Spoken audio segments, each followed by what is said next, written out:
All right, so after a really promising preseason debut, you'd think all the talk would be about rookie quarterback Shedeur Sanders and his play on the field. But according to one writer's recent analysis, the real story, the one we need to pay attention to, actually started after the game was over. The warning is that the focus has shifted from football to some pretty strange team politics. So that's the central mystery we're digging into today. You've got this great debut. So why did the conversation immediately get hijacked by a weird press conference and all these whispers of something going on behind the scenes?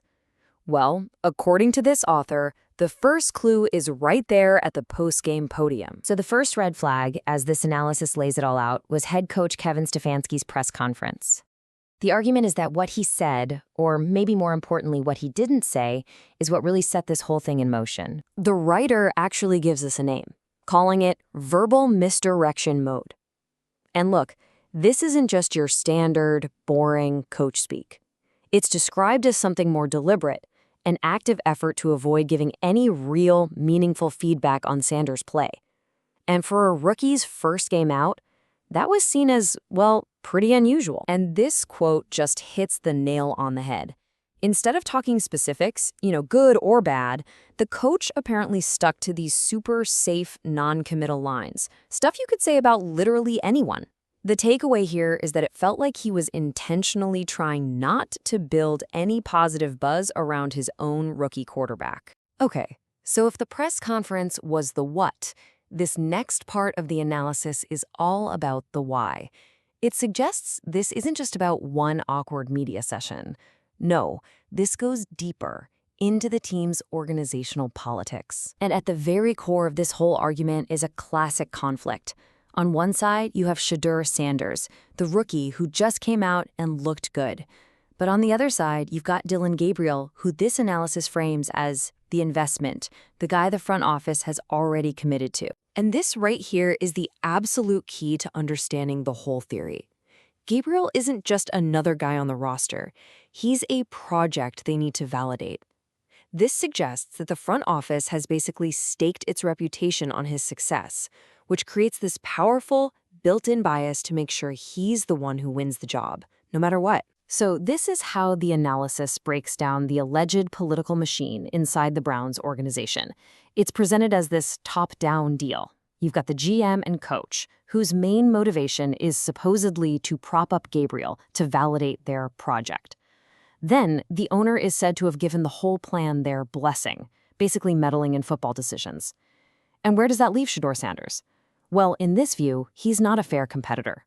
He's the obstacle, an inconvenient problem for a competition the team never really wanted in the first place.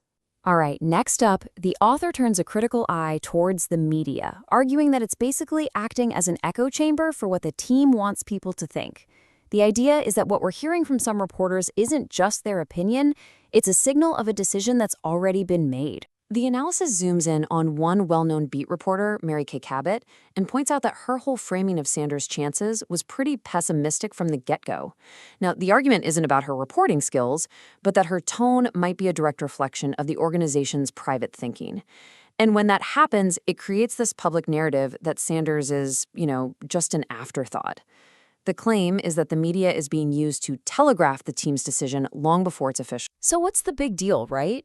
It's just team politics.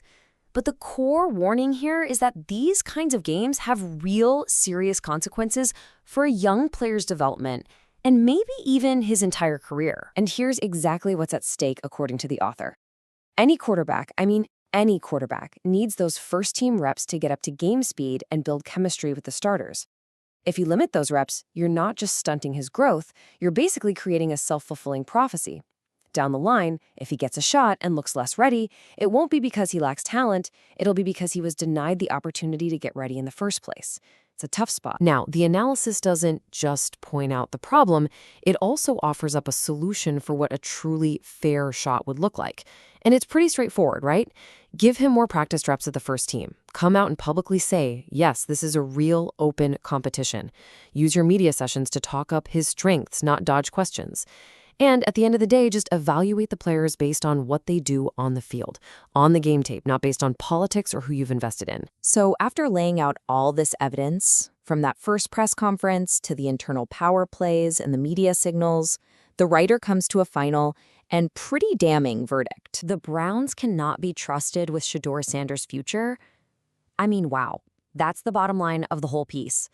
It's a direct, powerful statement arguing that the system over there is just so biased that his career is fundamentally at risk with this organization. And just to really underline how serious this is, the author calls the whole situation a tragedy in the making.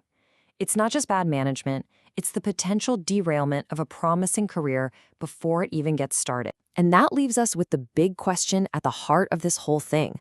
What are we really looking at here? Is this just a team being smart, protecting its major financial and strategic investment in one player? Or are these actions, as this analysis warns, actually sabotaging the career of another talented young player? That's the real dilemma to think about.